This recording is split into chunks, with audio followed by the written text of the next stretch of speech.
the past.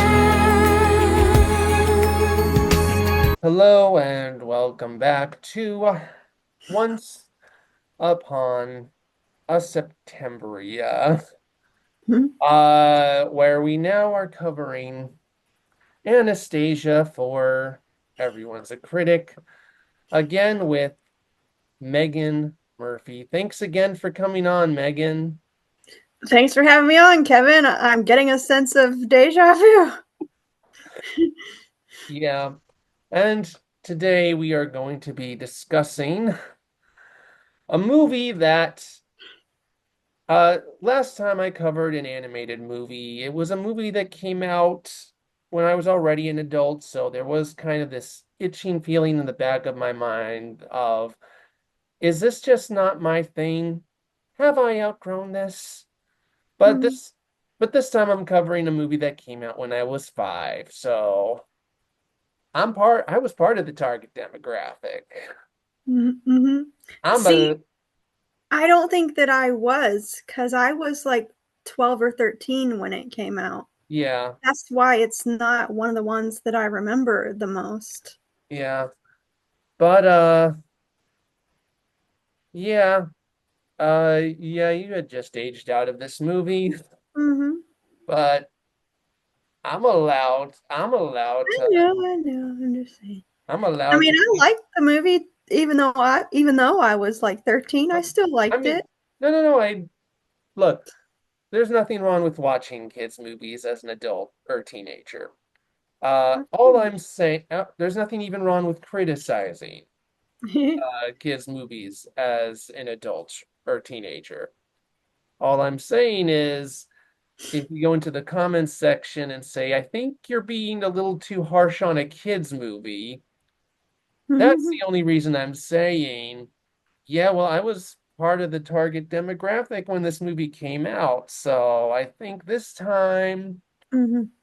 I kind of, this time, like, okay, I'm not going to say that what my thoughts are on this movie are what they were back when I watched it. I think I actually saw it when it came out on video, and I was like, I want to say 6, maybe. But it is just sort of like my thoughts on it have developed more over time. I think Mm-hmm. it was more at the time just like I don't remember loving this movie. I think there was kind of an itching just feeling in the back of my head that there was a like maybe something a little off, but I couldn't really put it into words what it was because I was 6. Mm-hmm. And at that time you don't really uh you don't really have like you don't can't really You don't know the history behind the story well there's yet. yeah, well there's that, and like most 6-year-olds don't really have much of a don't really don't really verbalize their opinions of movies other than it was funny, it was cool, Mhm. uh and I think Or I that was stupid. It for sucked. yeah, I think in at 6 it was just more like it like to me it was just like it didn't seem like anything happened, which is Mhm. weird for a movie that ends with a magical goblin guy being blown up to bits for a 6-year-old to come up with, huh, Mhm. nothing really seemed to happen. Yeah, that part I thought that part was kind of scary. That would be terrifying for a little kid. I can imagine to see that. And I was like, this is kind of scary. Yeah, yeah, or but not just that, but like an exploding train and a 6-year-old comes up thinking, huh, didn't seem like much happened. Yeah. Well, it didn't seem like much happened to me. Didn't seem to me like much happened either when I was watching it yesterday for the first time in gotta be like for the first time in over 20 years or something. But I was like, the plot is a bit slow and maybe even a bit weak. Like, what is happening? Like, something exciting has got to happen, or I'm just gonna I think that tune might have out. been, yeah, I think that might have been what 6-year-old me was thinking. Because it's the movie has a very episodic story. Um, Mhm. but before we talk about the movie just as a movie, um, I do just want to preface it by saying that yes, most of this conversation will be about the movie on its own terms, on its own merit, not as a representation of the people it's inspired by, shall we say, because it's got singing bugs and a sassy bat. The deep. Uh, it's clearly not trying to be a documentary. Uh, No. that being said, The deep voice bug. there's one thing that even on its own merit, in regards to how it portrays history, I find a little hard to forgive, which is that the Russian Revolution in this movie was just caused by evil spirits possessing the townspeople of Russia. Imagine if they did that. Mm. Yeah, the Russian Revolution. It was just magical spirit, evil demons uh, uh possessing the townspeople of Russia. No, Nicholas Romanov, he was great. He did nothing wrong. It was Mm. just demons possessing people. I mean, imagine if you did that with like other like civil rights protests. Like, imagine if you did that with like the civ. Oh, well, yeah. Imagine if you did made a movie starring about Martin Luther King and the civil rights protests were just magical demons possessing everyone. Yeah, that's kind of that's wrong. Yeah, I you, never thought of it that way. But then I didn't know the real much of the real history behind the movie. yeah, like if you did it with like, other, similar situations, it would never get made. Mhm. Stonewall, the animated movie, they threw the, Like in like in like in the present day, that probably wouldn't go over too well with yeah, the audience. yeah. Oh, Stonewall, the movie. The Hmm. magical demons possess the gays to throw bricks. Oh no. Uh, yeah, hey, look, I've got problems with Pocahontas, but at least it portrays the genocide against the Native Americans as a bad thing. Yeah. It doesn't say that the English and the Native Americans got fine, all got along fine, all dandy, and it was just magical demons possessing the Native Americans or possessing the English to attack the Native Americans. Hmm.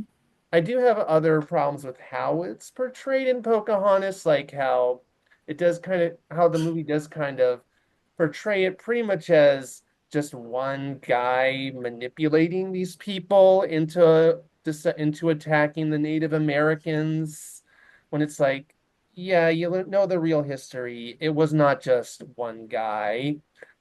causing everyone to be like, let's attack this group of people, um, or or or like how it seemed like once they just arrested that one guy and brought him along and had him shipped back to England, everyone was fine. Everything was fine with the settlers and the Native Americans, and Mhm. we know that's not Wasn't. true. Um, and also, even with that being said, it is kind of a little weird how, as catchy as Savages was as a song, it does kind of imply the Native Yeah. Americans and the settlers are equally racist, even though the Native Americans are fighting against being the victims of genocide in the movie itself, Hmm. which, yeah, looking back is like, that's a weird Kind implication. of like reverse discrimination or something. Yeah. But even then, it is sort of like, well, at least that movie portrays genocide as wrong. Yeah. It doesn't like say that everything was fine and dandy until demons got involved. But that is just the movie. But that is the only thing I'll really say about the movie in regards to its representation on Hmm. who it's about. Because again, this movie's more about, well, it's actually inspired by a play about what would have happened if the real Anastasia did survive. Because this was like a long-standing rumor that she had survived, and because they hadn't actually found her bones until I think a few years Her after. bones? No. Yeah, they hadn't found her remains until like I think 2003, I want to say. No. Yeah, so I think most people just figured she was dead after a while, even without proof. But there were still some fringe conspiracy theorists here and there who thought maybe Mhm. she was still alive. Yeah. Um, and they made a play about it that was actually turned into a movie from the mid 50s, starring Ingrid Bergman and Yul Brynner. And this movie is actually based on the play and 50s movie, not so much the, and also just sort of the legend of Anastasia as this long lost princess, more than it is about the history of the Romanov Empire. So, when it comes to the history behind this movie, kind of have to just sort of meet the movie where what it's trying to be, not so much what one wants it to be. Yeah. Uh, that Mhm. being said, what the movie wants to be, um, is, and whether or not I personally think it succeeds, is a different discussion altogether. So, where to begin? Where to begin? Like you said, the plot is very slow moving. It is very, Hmm. it is very episodic, and and I think it might be, well, that's You I think stupid. stupid. And I think it might be because it wants to be so many things at once. It wants to be a Disney musical. It wants to be a Disney-esque musical. It Yeah. wants to be a 90s romantic comedy. It wants to be They even got Meg Ryan. and John Cusack. It wants to be a mystery, and it kind of wants to be a mystery. Mhm. And it kind of just feels like almost like like two or three movies playing at once that all kind of have the same plot. Yeah. Sort of like, you know what, like, and it's like almost kind of like the whole movie has some elements that are charming on their own, but it's like it's all not cobbled together very well. Mhm. Like for look, Christopher Lloyd is a national treasure. Uh, and this is now the second movie in a row featured on after last time I did Buckaroo Banzai for Everyone's a Critic. Now I'm Mhm. doing Anastasia for Everyone's a Critic. And I also did Anastasia for VHS era. So this is like the third movie in a row to feature Christopher Lloyd. I And didn't even realize that he was in it. Like, he, what is he, Bartok? he's Rasputin. Now my dark purpose will be fulfilled, and the last of the Roman horse will die! But Rasputin feels so shoehorned into the plot. Hmm. Like he does feel like a studio, like again, Christopher Lloyd is giving it his all. Doc, is that you? Esther, you're alive? Yeah, the manner of speaking. Whoa, that fell right out there, sir. Something's happened. But like while vocally Christopher Lloyd is giving it his all, it's like if you like Rasputin's is kind of pretty much written like a video game villain more than a movie villain. He basically Yeah, like I was watching it thinking like, wasn't Rasputin like a real person, like a human person? He wasn't like Hades or a zombie or whatever he is in the movie. He was a real person, so why are they trying to make him like this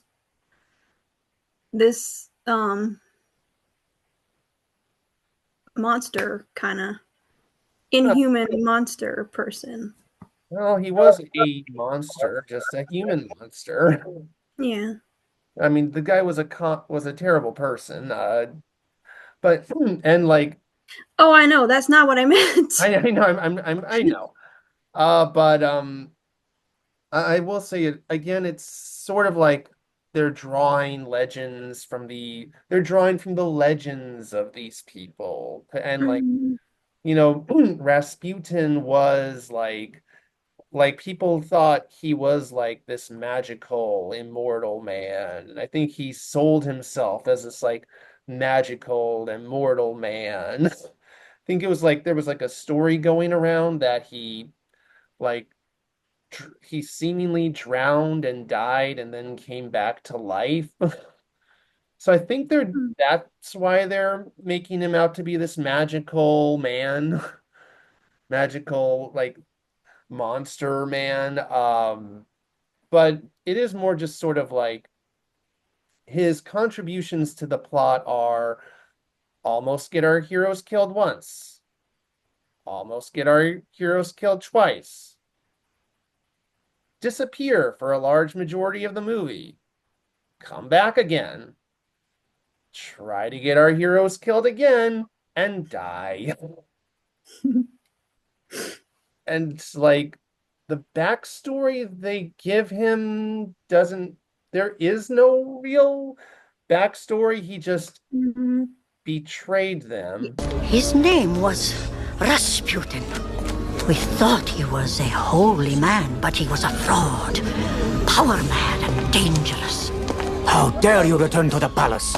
But I am your confidant. Confident. Ha! You are a traitor! That's what I was trying to say. He just shows up as this evil guy. Like there's no reason behind why he exists in the Yeah, movie. Yeah, he's like, he's like, again, his backstory is that he just betrayed them. But how? Mm-hmm. Uh, it the movie doesn't say. I know they can't really get into the real reason the real Rasputin betrayed the real Romanov family, but they could have made up something, Mm-hmm. and they don't. And also, like, his goals don't make any sense because he wants to kill Anastasia because she's the last remaining Romanov. But what about the grandmother?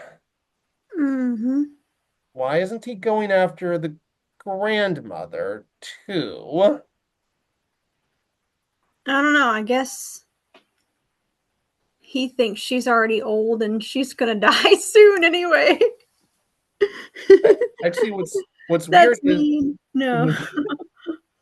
what's weird actually though is that uh Bart like when Rasputin gets back into the plot, uh Bartok even overhears this and he's like, "Oh, there's no Anastasia. There's no more Romanovs. Bartok, why aren't you counting the grandmother?" Mm-hmm. Maybe because she wasn't a Romanov.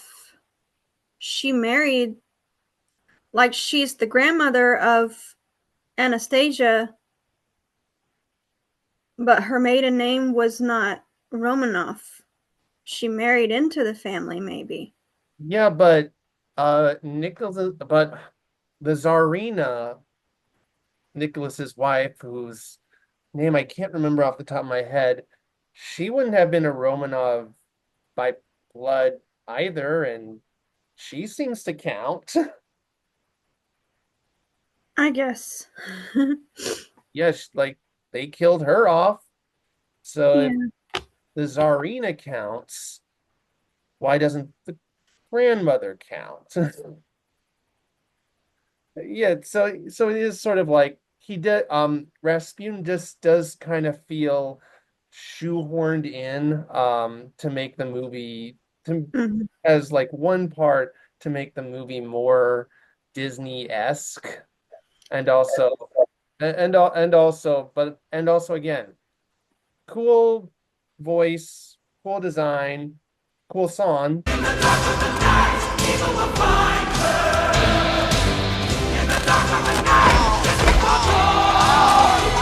It's like, yeah, his plan doesn't really make sense, and he just feels shoehorned into the plot.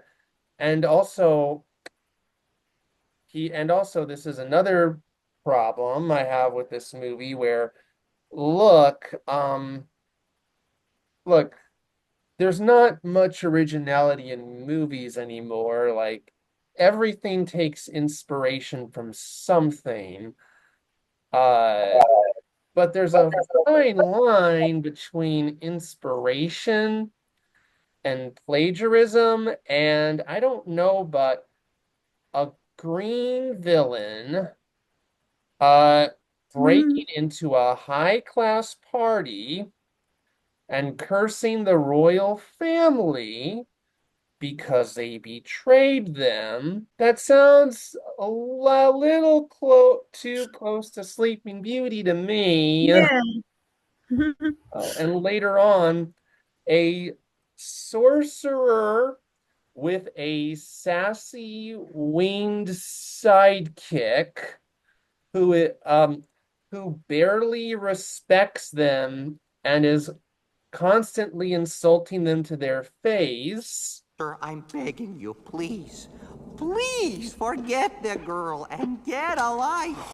Oh, there's a big surprise! That's an incredible... I think I'm gonna have a heart attack and die from that surprise! While they pursue the princess. Anastasia?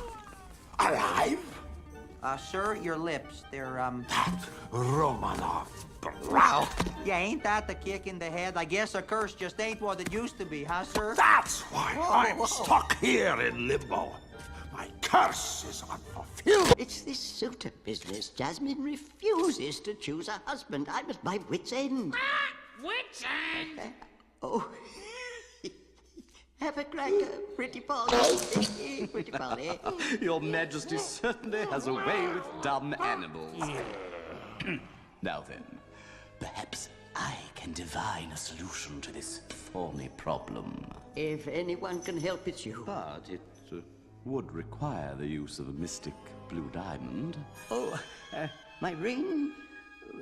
But it's been in the family for years. It is necessary to find the princess a suitor.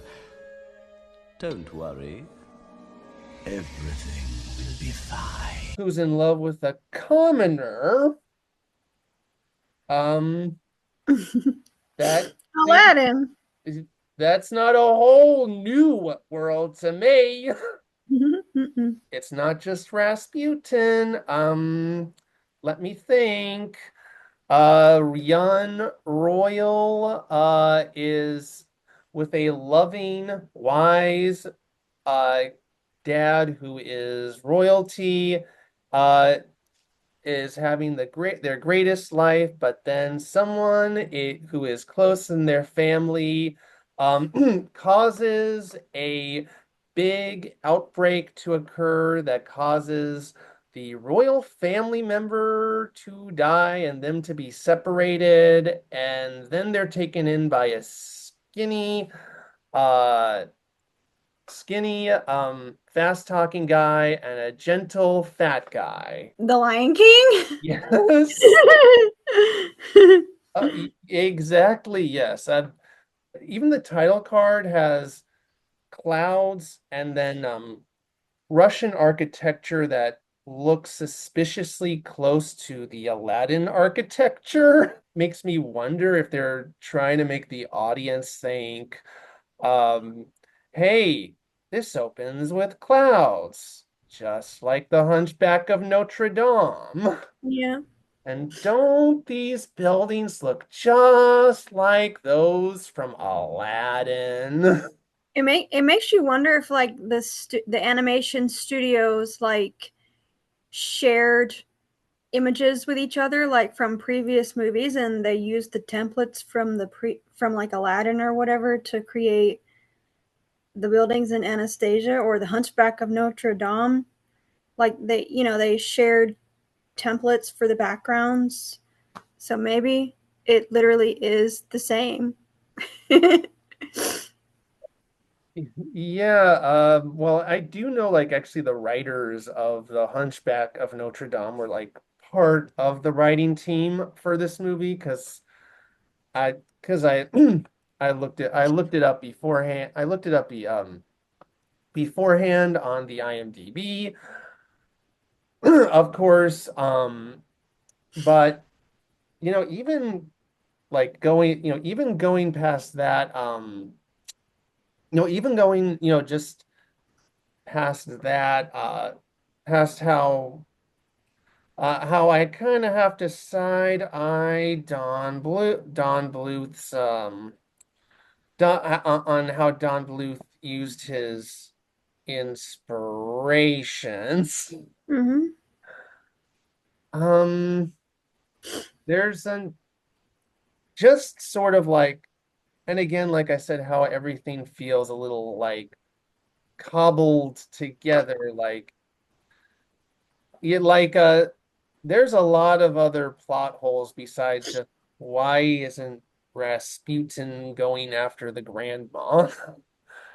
like for example, at the beginning, and actually because I saw your notes, Megan, I know you had a problem with this too, so do you want to share? Yeah, I wrote you mean the animation? No, not that. How Anya, your note about Oh, like I wrote down, so she just doesn't remember who she is for no reason. Yeah. Like she just has amnesia all of a sudden. She's stricken with amnesia, like with no cause behind it. Like it's a weak plot point. It's a it's like an easy way out for the writers. Like, oh, she's got amnesia. Okay. Then we don't need to explain it any further. It's just amnesia. Well, if you saw like she hit her head, but didn't seem like it was bad enough to cause amnesia. I guess we could just go, well, it's a kids movie. You can't really show something that would be something that would be like harsh enough to cause actual amnesia. So all we Yeah. get is a light hit on the head equals amnesia. But I wrote down the plot is a bit weak. Yeah, yeah. I wrote, I'm already about halfway through. I wrote, I'm already bored. The plot is a bit weak. You don't have to share your whole notes, but actually to go back on that, I feel like actually her kind of trying to remember things here and there, like about her past and who she is, like could have been an interesting plot point, and it is, but it's sort of like it kind of feels like it, and it's also like the most unique thing in the movie.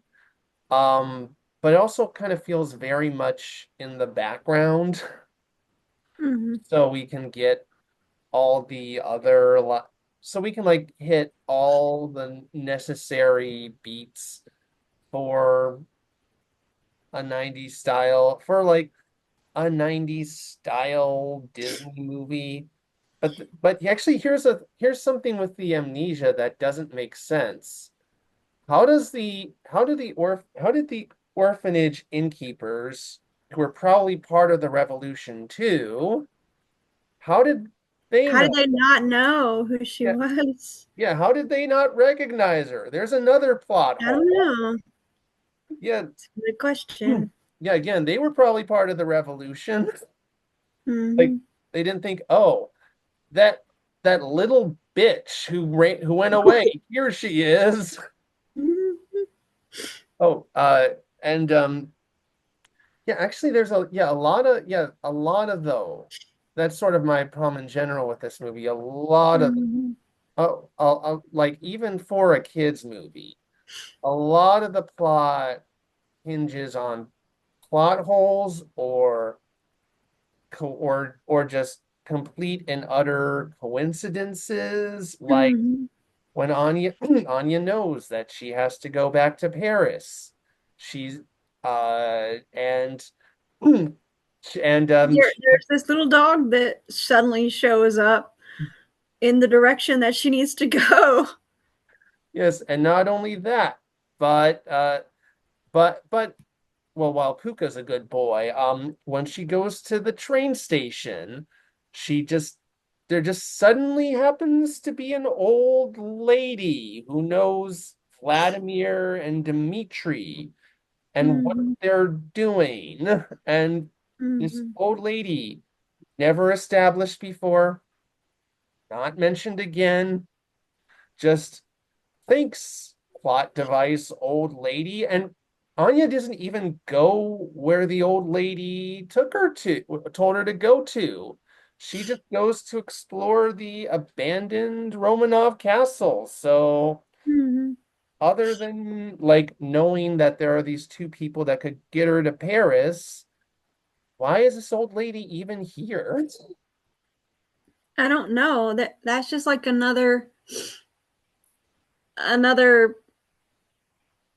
easy way out for the writers. Like if you couldn't think, how is she gonna get this information? Like, how are we gonna get from this point to the next thing?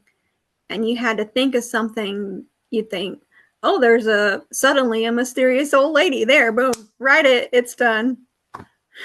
Yeah, and the thing is also, Andrea Martin plays the orphanage keeper and the mysterious old lady, and she doesn't even try to change her voice for the two. Mm-hmm. Yeah, actually, that's another thing. The characters don't really develop like And actually, no, no, actually, but before that point, like back to coincidences, like Anastasia goes into the abandoned castle. Vladimir and Dmitri just happen to be there. I know. So is Bartok. Yeah. I think I'm gonna make the call that it's mediocre writing, bad writing. Nothing against the authors, but The writers. the writers, but I think maybe they were in a hurry to write the story and they didn't take time to really use their imaginations for the how they're going to move from one plot point to the next. They just took the easy way out. Like the Well, old lady and the dog and the oh, she's got amnesia.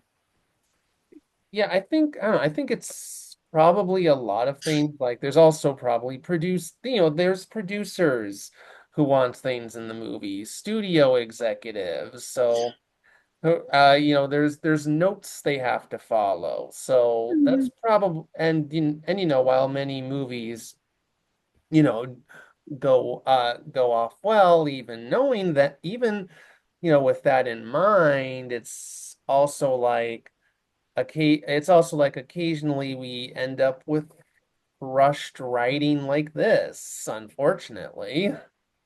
Like, Mm, because there's only what is this movie, like 90 minutes long? something like that. Yeah, so like there's only so like again, you gotta hit this runtime. This like it can't be any longer, so there's also that to keep in mind. Yeah. But even then it does kind of lead to how it almost feels like the characters just sort of act in ways that that seem more like they do it because the plot has to do it than they have to do it because this is something the character would actually do. Yeah, they behave in ways that is convenient to the story. Hmm.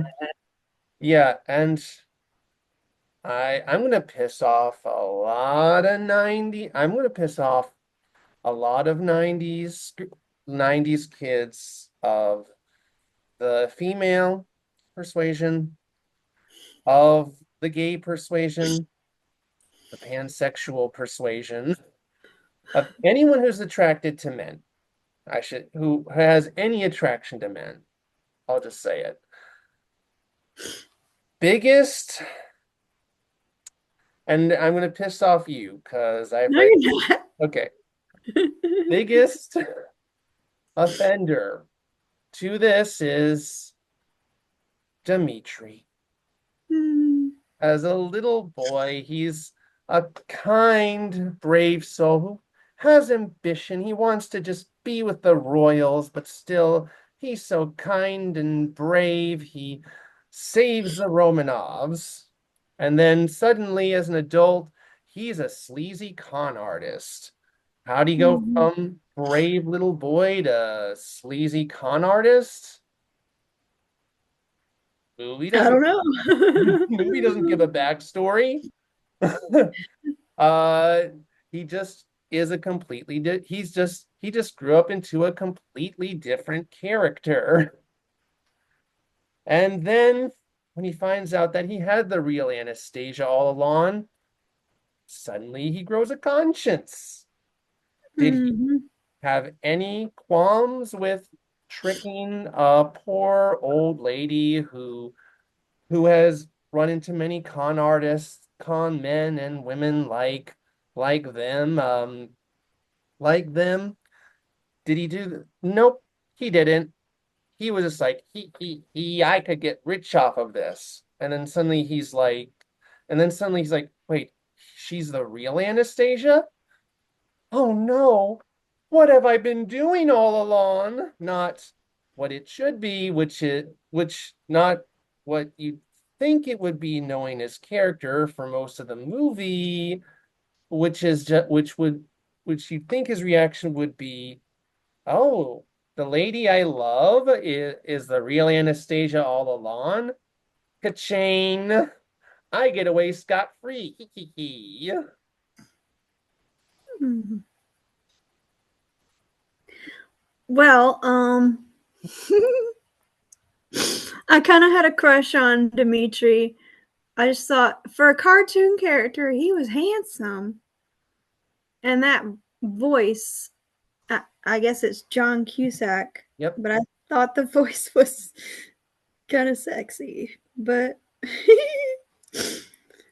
one of the notes I wrote down was, I'm in love with Dimitri. But anyway, I kind of see what you're saying, though. Like, I think in my imagination, the reason that he became a con man was because he had to survive. Like, you know what I mean? That's it. The movie doesn't say that, but that's what I think, because he truly is a good person. Like, maybe he wishes he could get out of the con business, but he just doesn't know how. And then he finds Anastasia, and then he finds out that she's the real Anastasia, and then he's like, okay, I'm done. This is everything I've been doing is wrong, and I'm done with being con. I guess, but I feel like a kids movie could have just gone more into that internal conflict, and the problem is it doesn't Yeah, exactly.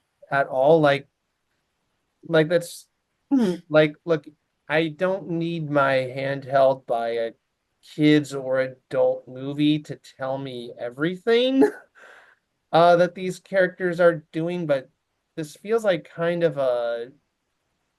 something that is something you should really be establishing. Mm-hmm. Even a little, yeah, even a little bit. Like I'm sorry, but he has a heroic side isn't a good enough excuse for him to suddenly grow a conscience out of thin air. Mm-hmm. So it's not just him, it's like Vladimir too. He's supposed to be this lovable, nice man who's sort of like a father figure for the two, but also he seemingly has no qualms with scamming his former employer and long distance girlfriend. And I thought that, and you'd think that maybe it would be that Dimitri had conned him too into thinking this is the best thing for the Dowager Empress, but no, the movie establishes that they are partners and this isn't their first con together. Everything's going according to plan. All we need is the girl. Just think, Vlad. No more forging papers, no more stolen goods. We'll have 3 tickets out of here. 1 for you, 1 for me, and 1 for Anastasia! I just think Dimitri was always a good guy. He just got caught up in the crime life.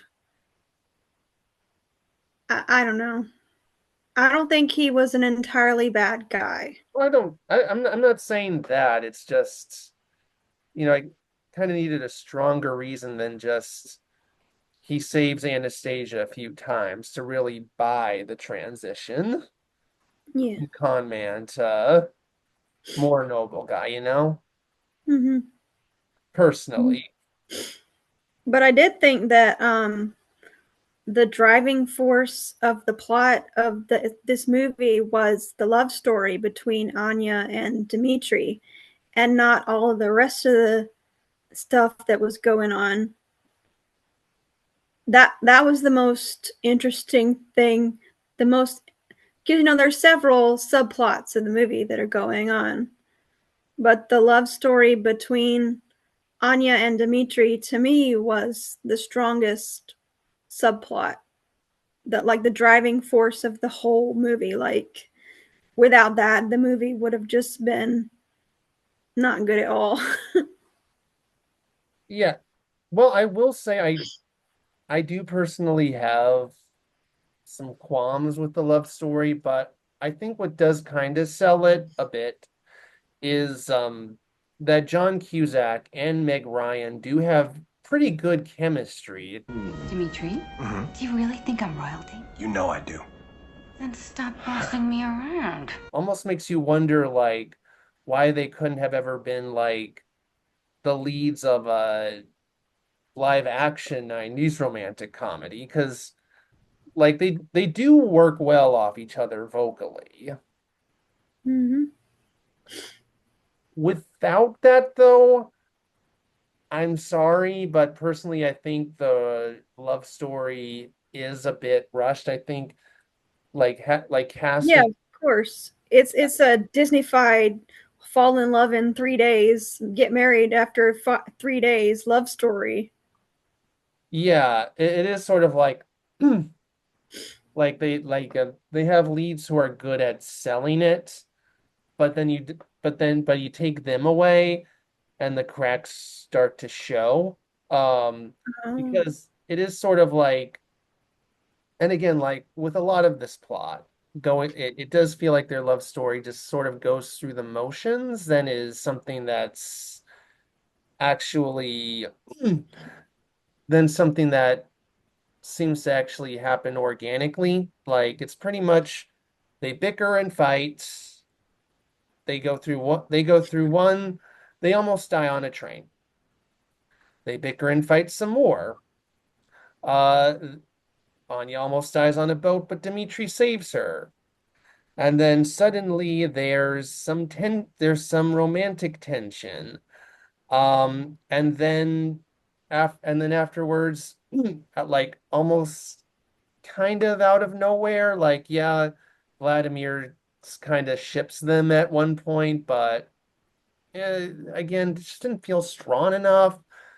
And then once Dmitri finds out he's the real Anastasia, suddenly he feels like he can't be with her because she's a princess. Princesses don't marry kitchen boys. And I didn't feel that was necessary because like the Bolsheviks aren't going to really return power to her, and the movie doesn't really even entertain that idea that would happen. Hmm. So it's like she doesn't really have a kingdom to rule. It's more just a title. They could just Notting Hill this relationship. But I feel like what was really just enough was just the tension she, that that she's still angry at him because she does feel like even if she is the real Anastasia, she thinks he still had nefarious he still used her. I feel like that would have been enough to drive tension. We didn't need the does she choose between being a princess or living with him? Yeah, because I see because they elope in the end anyway. So I mean, the whole time with that scene at the end where she has to choose between being a princess or being with Dimitri, everybody in the audience knows which one she's going to choose. She's going to choose to be with Dimitri, so I don't know. Yeah, but why does she even need to choose? Like she doesn't have a kingdom to rule. I know. Exactly.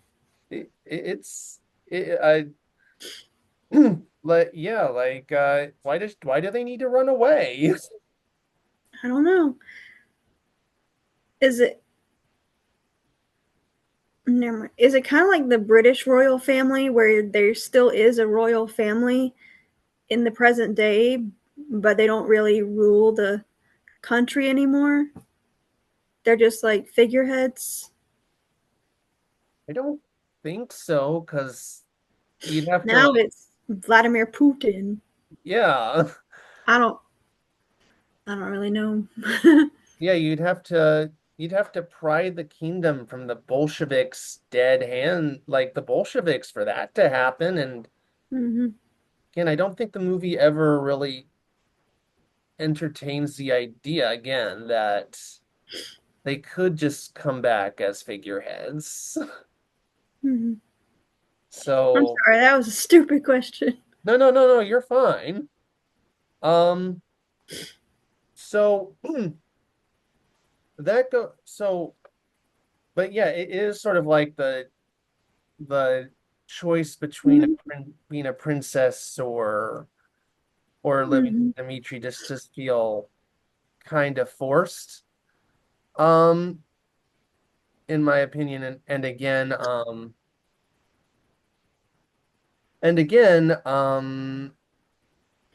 like wrote down, yeah, I wrote down, here was my closing thoughts on the movie. I said it's like it was trying to be a Disney movie, but it didn't quite hit the mark. The music was really good though, and the animation was not bad, but Dimitri is fine. yeah. This actually goes to the other thing is yes, David Newman. Outside of the writing, David Newman had like the musical score by like David Newman is great. Your Highness. And the songs are fairly catchy. I will say that, and I joked about this in the previous episode.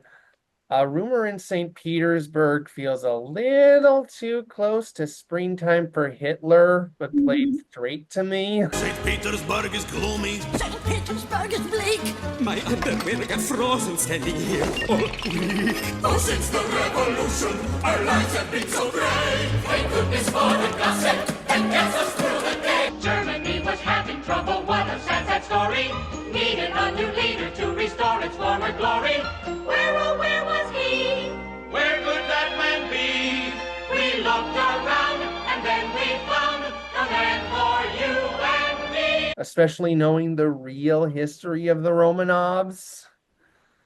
And the France song, Paris Holds the Key to Your Heart, reminds me a little too much of the French Canada song from South Park. Paris holds the key to your heart, and Ola Paris plays a part. Bonjour! You stroll two by two. And what we call love. There's no Canada like French Canada. It's the best Canada in the land. The other Canada is hardly Canada. If you lived here for a day, you'd understand. But then again, that came out after this movie, so I'll forgive that. And that actually came Maybe out... that's where they got it from, was Anastasia. Actually, and that also came out in 2003. So 2003 fucked this movie over in like two ways. But yeah, nice songs. Yeah, the songs are nice enough. They're by Lynn Ahrens and Stephen Flaherty, fairly famous Broadway composers. And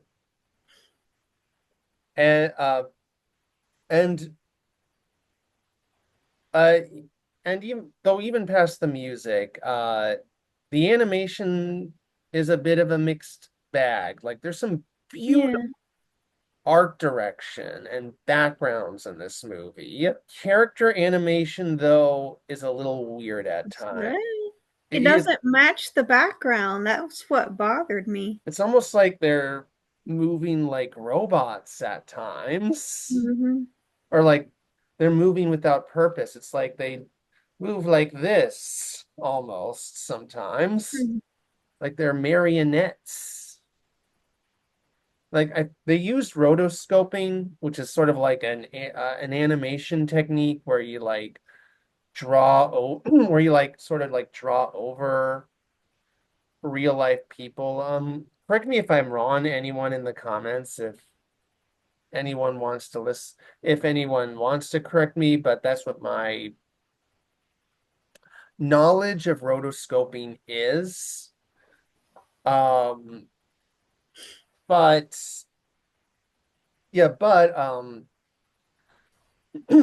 But yeah, it is sort of like as beautiful as like some of the backgrounds and art direction is, it is sort of like the characters kind of move weird and wonky. It's like one shot will look exactly like a Disney movie. Next shot looks like Anastasia the interactive game. Like I said, the background and the foreground and the main characters, the animation doesn't match. It really bothered me. Yeah, and another and another thing is, actually back to the music, one other sort of visual thing about this movie that bothers me is like, as catchy as the music is, the singers do not sound like the actors, the ones that they got to double for who, because I guess they can't sing. Like like Liz Calloway does not sound a thing like Meg Ryan. Like Meg Ryan has this very distinct mid-Atlantic accent. I know that's not exactly how Meg Ryan. That was excellent. I'm just kidding. But then when she sings, Anya suddenly sounds like this. I don't have time to play right now, okay? I'm waiting for a sign. Heart, don't fail me now. Courage, don't desert me. And it's like, Anya, what happened to your accent? Your strong regional mid-Atlantic accent. And similarly with Dimitri, John Cusack has a raspy, deep voice, which you find very sexy. And then suddenly he sings, and it's like, and suddenly his voice sounds like a teenage boy's. One for you, one for me, and one for Anastasia! It's the rumor, the legend, the mystery. It's the Princess Anastasia who will help us fly. It's like, Dimitri, did your balls go back? and you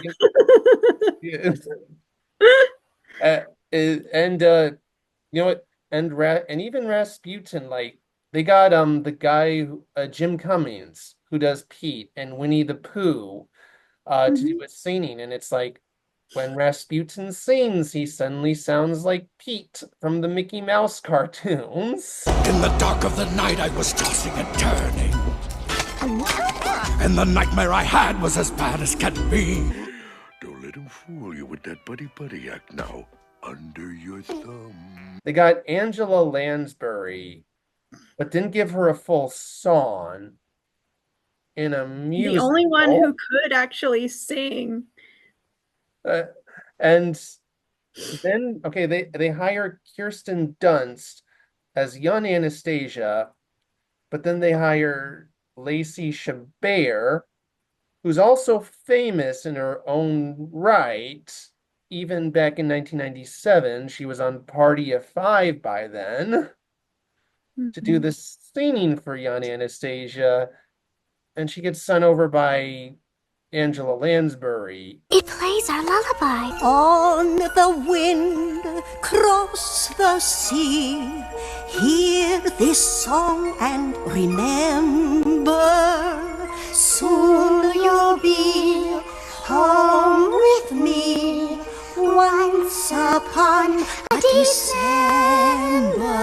So, why did they need Lacey Chabert for this?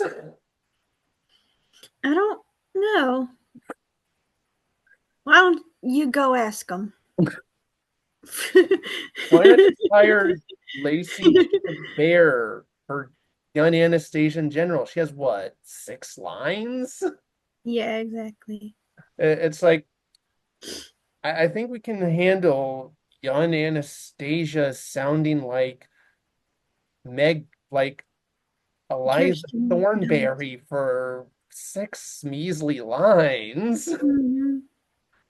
Though actually, that's actually kind of a funny thing, because this movie, even though it wasn't an official Disney movie at the time, it did start a trend I noticed that Disney has did for a while from like the late 2000s to the mid 2010s. I think it started with, I want to say Bolt, maybe, which is that it begins with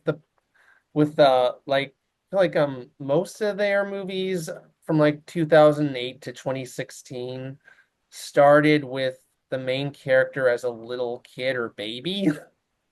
And this movie did it before it was really a staple in Disney animation. So while this movie was trying its hardest to copy Disney in most ways, Disney copied it Yeah. for several movies. Well, there was Sleeping Beauty where it showed Aurora as a child. That's true. And Cinderella, the Disney's animated Cinderella showed Oh yeah. Cinderella a little bit as a child. Yeah. But I get what you're saying, like they kind of brought it back because they didn't and the Lion King. Oh, well, yeah. Well, The Lion King spends like half of the movie on Simba's childhood. Yeah, that's eh, yeah, but yeah, it was sort of like while other animated Disney movies did begin with like the protagonist's childhood, it's uh like beginning the movie with the protagonist as a child where everything is hunky dory for them and then something bad happens Oh yeah. wasn't as much of a Disney staple until like the late 2000s, where again they were kind of doing it for every movie. I feel like it was and then and it was and then I guess can't really give Anastasia too much credit because again Disney was doing it before, but it's just kind of funny they reused something that wasn't in common enough in Disney movies to be a Disney cliche, and then it became a Disney cliche afterwards. Yeah. Yeah, I'm wearing my I wanted to say that I'm wearing my Anastasia tiara today. Anyway, go ahead. oh, no, but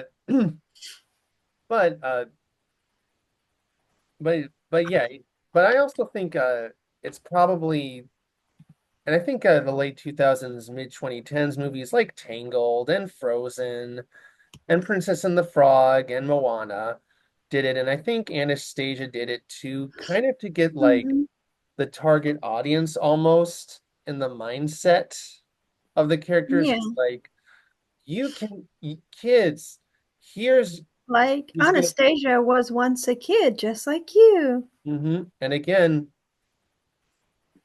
again afterwards it's like Bolt was once a kid just like you. Tiana was a kid once just like you. Rapunzel, Anna and Elsa, Yeah. Judy Hopps, Moana. They were all children once, just like you.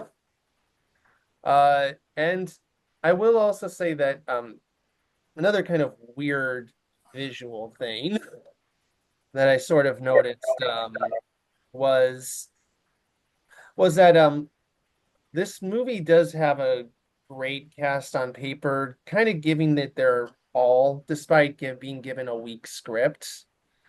Um, but I will say, like, it's like they're doing great character work, but like their accents aren't the best. Like Angela Lansbury is a national treasure, of course. Rest in peace. Yeah, She plays, she passed away. yeah, she plays a great sad old lady. Uh, sad old lady with a very royal, majestic vibe. Mm-hmm. Uh, but you can still hear her British accent creaking out of her attempt Yeah. at a Russian accent. There was a time, not very long ago, when we lived in an enchanted world of elegant palaces and grand parties. Well, when I see movies like that where their accent doesn't match their country of origin, The Man in the Iron Mask is a good example with Leonardo DiCaprio, or The Three Musketeers. In real life, these characters would be speaking Russian. So it doesn't matter what their accent is because they're not even speaking English. That's We're fair. just hearing the translation. That's true, and that's fair.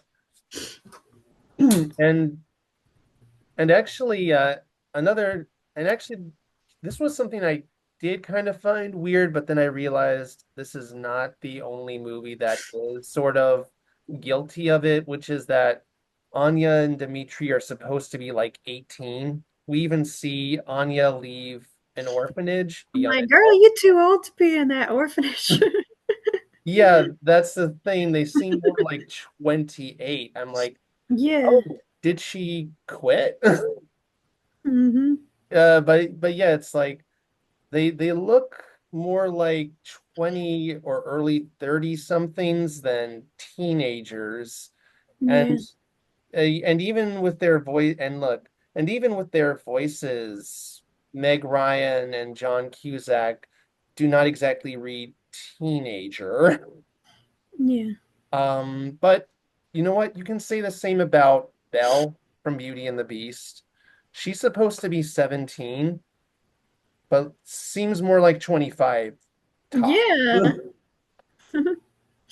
Yeah, actually, that's kind of a weird thing about that time period in animation in general. Like, you look up what these characters' ages are supposed to be, and you're like, oh wait, I And thought. in movies in general, because they used to have like 30-year-olds playing high school characters in some movies.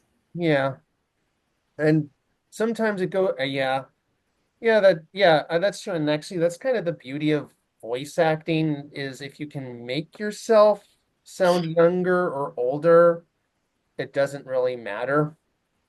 It is just more, or it is just like, I mean, look, half the cast of The Simpsons Mhm.